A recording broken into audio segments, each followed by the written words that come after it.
The number of reformer Pilates businesses grew 1,000% between the year 2024 and 2025. That is 10 times. I had to double check that I understood what that meant when I first saw that, because it seemed almost impossible. But no, it grew 1,000% in 1 year. But that number isn't just telling us that Pilates is popular. It's telling us that the industry is moving faster than the structures were designed to support it. And that does have some serious consequences that people are either not talking about or aren't being fully honest about. And that's what this video is. So in this video, I want to walk through 3 things: how we got here, what it's done to the way instructors are trained and how Pilates is taught, and most importantly, where I think the responsibility needs to lie going forward, because that last conversation is really overdue. I want to say up front, this is not a criticism of the growth. I love the growth. More growth, more money, more opportunities for instructors like me who've been in the industry for a while and are finally feeling that there's now a chance for career acceleration. And less selfishly, more people moving is better for the world and the society. And that was actually one of Joseph Pilates' true intentions from the beginning. But, and there is a but, growth like this doesn't come without friction. And if I'm completely honest, I think some of that friction is being swept under the rug. And there are the 2 ends of the spectrum, and I've just not really seen a super balanced argument around this. So let's get into it. Okay.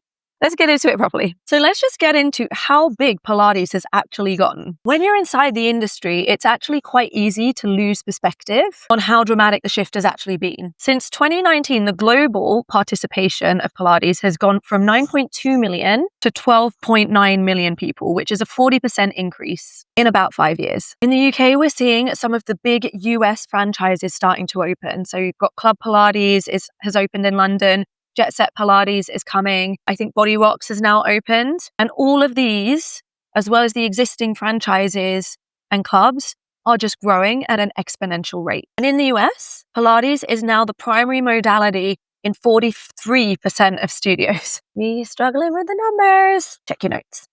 And just for a bit of perspective, yoga is in second place. Pilates has overtaken yoga. I once had a Pilates instructor that told me the difference between Pilates and yoga is that in yoga, you close your eyes and you think about God. And in Pilates, you close your eyes and you think about your butt. So if anyone asks me the difference, that's always my favorite answer to give. No hate to yoga. Moving on. But the question of whether Pilates is still a niche, no, not at all. It stopped being niche a long time ago. And that transition from niche philosophy to becoming a mainstream fitness concept is pretty much at the root of everything I want to talk about today. So how did this happen? Because this boom didn't come out of nowhere, even though it can seem that way. Social media is the obvious answer.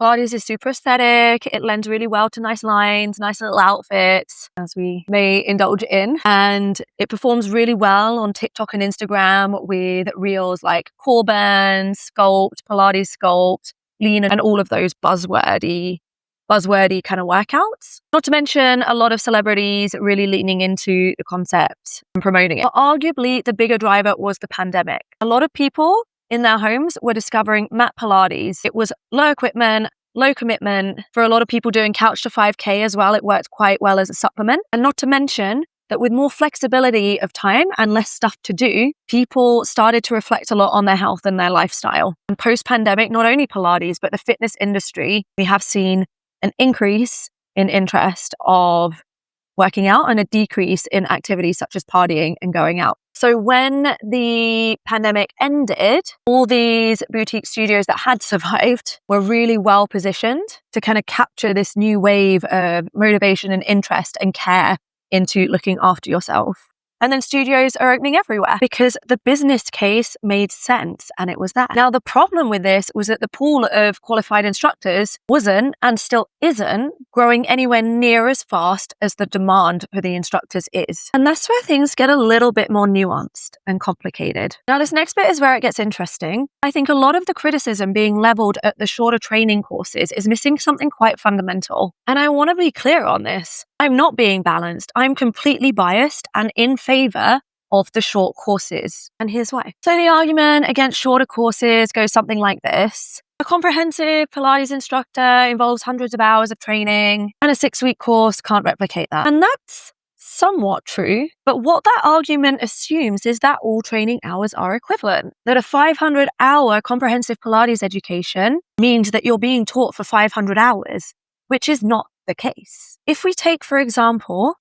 HFE, which Its mat course requires you to attend 2 8-hour weekends, which is 32 hours for mat, plus 32 hours for reformer because it's the same. That amounts to 64 in-person hours.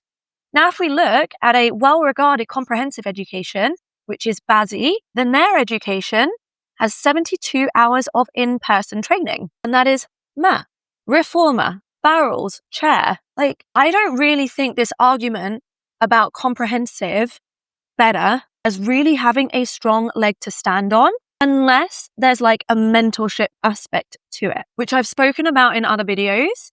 And a good example of a comprehensive course that does offer that is James Shaw Pilates. And you can check out my other video on that if you find that interesting. But of those 500 hours, about 400 or more of those hours are self-practice, observation, teaching practice, at-home learning, online anatomy, and maybe written assignments. The actual in-contact teaching hours that are supervised on a comprehensive education are often far closer to what a well-structured short course can deliver. But here's the argument that I think is almost never made. It's the one that I find most compelling. Until very recent years, reformer Pilates was nowhere near as accessible. So you were getting people coming into teacher training having had far less experience. People coming on to short courses now, they've maybe been attending their group reformer classes 3 times a week for 3 years, which they wouldn't have been able to do in 2019 because there weren't the studios. It wasn't affordable. There weren't enough. Group reformer Pilates classes were far less of a thing. So someone who wanted to become an instructor in 2019 versus a potential candidate who wants to be an instructor in 2026, the likelihood is they will actually have had far more exposure to reformer Pilates, different instructors, different training methods than someone 10 years ago would have. As educations are businesses, there is no prerequisite to get onto the courses. However, pretty much every education does assume and recommend that you do have some experience of practicing Pilates. The courses are designed to meet a business need of bridging the gap of people who practice movement to make them be able to teach it. If someone wants to deepen their own practice and understanding of Pilates, a long mentorship-based teacher training, such as the one just recommended, is probably a better option. Or they could even just opt for one-on-one sessions. Like a short course, they have catalogs of movements to keep things structured, but the assumption and the idea is that they are used as example movements so that we learn how to teach them, not how to do them, because the assumption is if you're training to be a reformer Pilates teacher, you should kind of know a little bit of how to do reformer Pilates. I think the blame and the responsibility needs to be a little bit pulled away from these courses because they're filling a very needed business need, and maybe a little bit more of that accountability onto the individual. You could argue, and I would argue, that the person who went on the short course and got certified as an instructor, who had been practicing Pilates 3 times a week for the last 3 years, is far more qualified to teach than the person who did 3 or 4 reformer classes, decided that they wanted to teach it, and then paid a premium to go on a bigger name education, having barely practiced themselves. The hours on the certificate just don't tell you the whole story. The other thing worth saying, and this is important, is that large group reformer classes should not have severely injured people in them. That's not who they're designed for.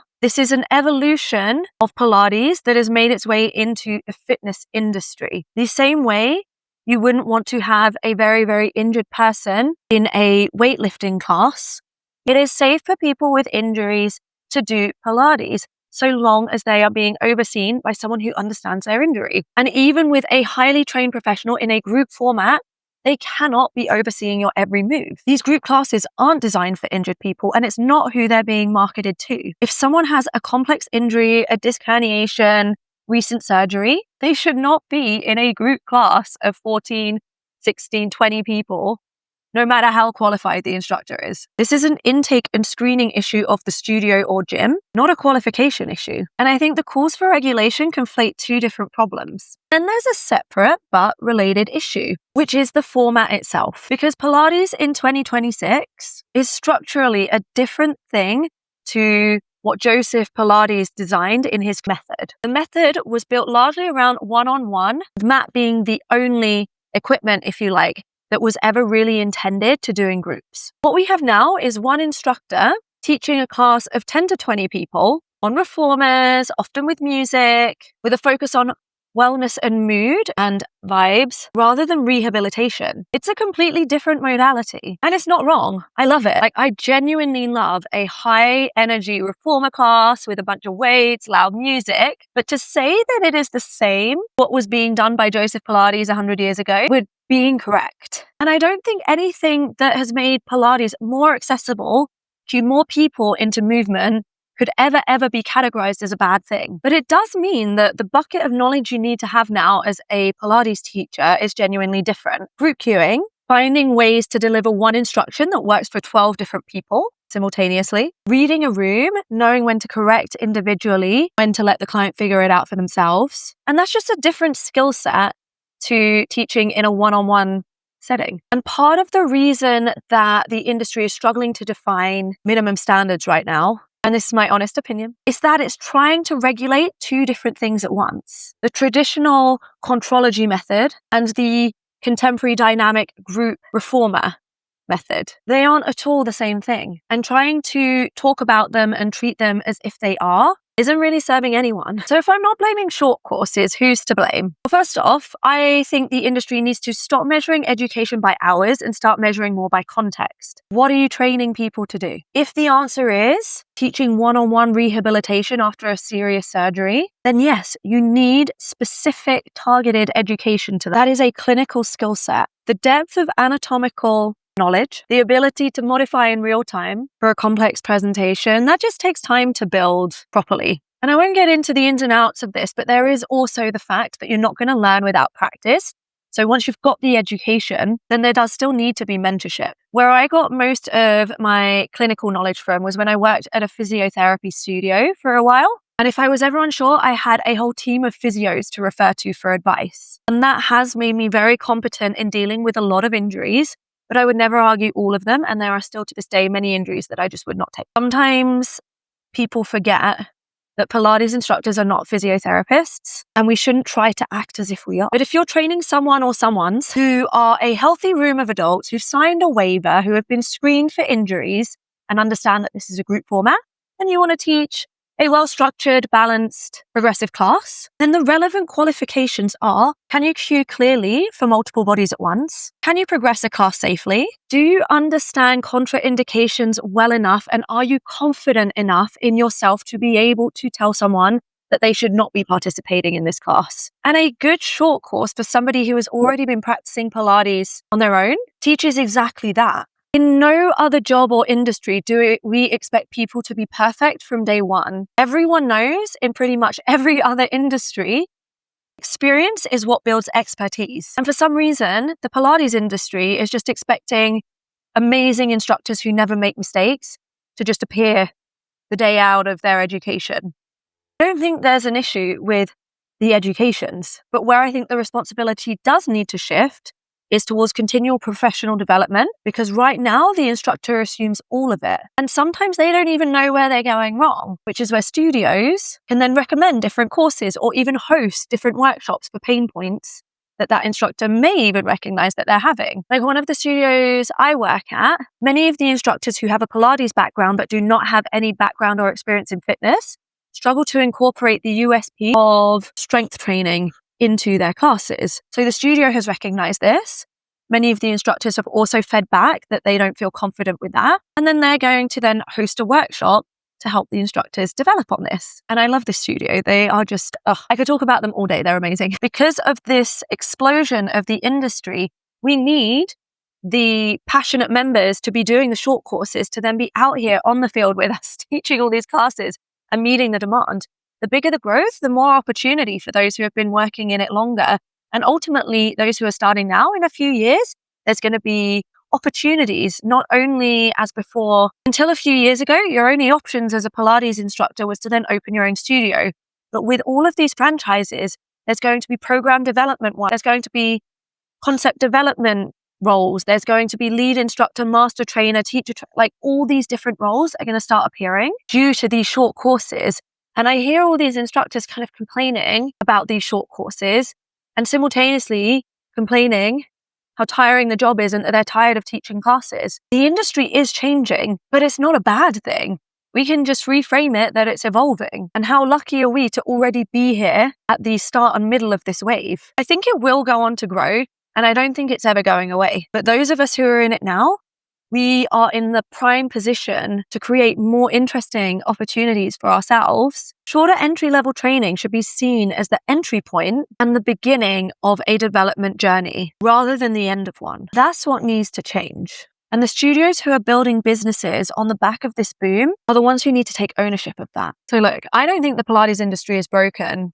Far from it, actually. I think it's growing incredibly fast, and fast growth always creates friction. The demand is there. The public loves Pilates, and that's amazing. But we're at a point where the structure of how we train and support instructors needs to catch up with the scale of what the industry has become. And I think that conversation, the honest one about training standards and employer responsibility and what we actually owe people coming into this profession, is the one that more people need to be having. I don't actually think that making Pilates regulated would make that much of a difference. I'm not super against it or anything like that, don't get me wrong. I just don't actually think it would inspire the change that people think it would. Like these short courses that are often coming under fire for not being a fully comprehensive certificate, they are already regulated under YMCA, under SIMSPA, Active IQ, and other regulating bodies. If the Pilates industry became regulated overnight, it would actually be safe. Whereas funnily enough, many of the comprehensive ones who are not under one of the regulating bodies would not, which is so ironic. So when people are like talking about regulating the industry, I don't know how they think that looks or what it would necessarily achieve. I think everyone just kind of imagines themselves as being the one that is just like, you're good enough to teach and you're not. That's like their form of regulating rather than taking responsibility themselves for trying to teach, inspire, motivate, and mentor new people into the industry, instead of scaring people off. Anyway, flight ran over at the end there. Let me know what you think, particularly if you're working in a studio right now, or if you've gone through a training recently. Are you seeing this in practice? I genuinely love to know. Or feel free to write to me on Instagram. I always like getting your messages over there. See you for the next one. And don't forget to subscribe.